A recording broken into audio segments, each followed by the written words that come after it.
भारतीय जीवन बीमा निगम के director marketing policy के खिलाफ अभिकर्ताओं ने अब लामबंदी दिखाते हुए 23 मार्च से हड़ताल शुरू कर दी है।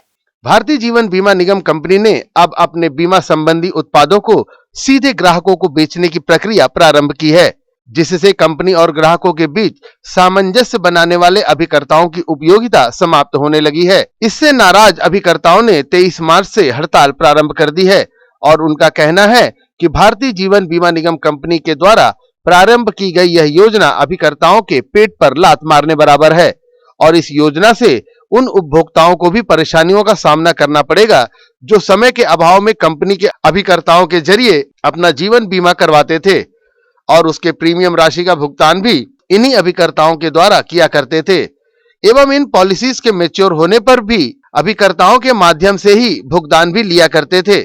अभिकर्ताओं के ना होने से ग्राहकों को यह सारी प्रक्रियाएं स्वयं कंपनी के कार्यालय में जाकर पूरी करनी होगी, जिसके लिए समय भी खर्च होगा और परेशानियां भी झेलनी पड़ेंगी। हड़ताल के कारणों की जानकारी भारतीय जीवन बीमा निगम अभिकर्ता संघ के अध्यक्ष एवं महिला संगठन की अध्यक्षा ने मीडिया टीम को दी।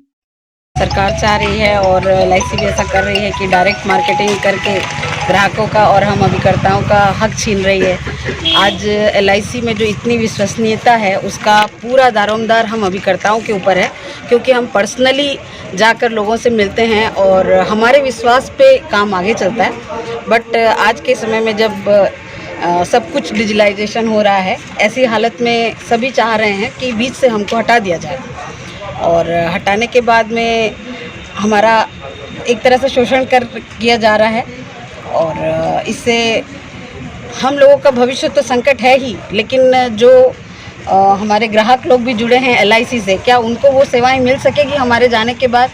अगर ये डायरेक्ट बिजनेस करते हैं तो एक तरह से ग्राहकों के साथ और हमारे साथ दोनों के साथ गलत व्यवहार किया जा रहा है और इस अन्याय को रोकने के लिए इस तरह से आज हम संगठित हुए हैं और ये मुहिम हमारी तब तक चलती रहेगी जब तक कि सरकार अपने कदम पीछे नहीं लेगी। मार्केटिंग करने से उसमें का हमारा कमीशन में कमी कर दिया जा रहा है। जैसा IRDA बना है, IRDA जो कि इंश्योरेंस को कंट्रोलर है, वो उनके तहत जो कमीशन का प्रावधान है उसके खिलाफ जाकर हमारे काम कर रहा है। ये स्वाभाविक है, एजेंटों का खिलाफ है, हमारा नुकसान हो रहा है, इसलिए हम एकजुट है, आगे भी हम लड़ाई लड़ते रहेंगे और इतनी बड़ी कंपनी को ऐसा नुकसान होने हम नहीं कतई नहीं बर्दाश्त नहीं करेंगे। कितने एजेंट है इसमें? जो हमारे 12 लाख एजेंट हमारे पूरे हिंदुस्तान में और LIC का, और सबको ये पता भी है ये बहुत बड़ी कंपनी है, तो ये हम हमारे बर्दाश्त के बाहर है। कब तक चलेगी ये लड़ाई?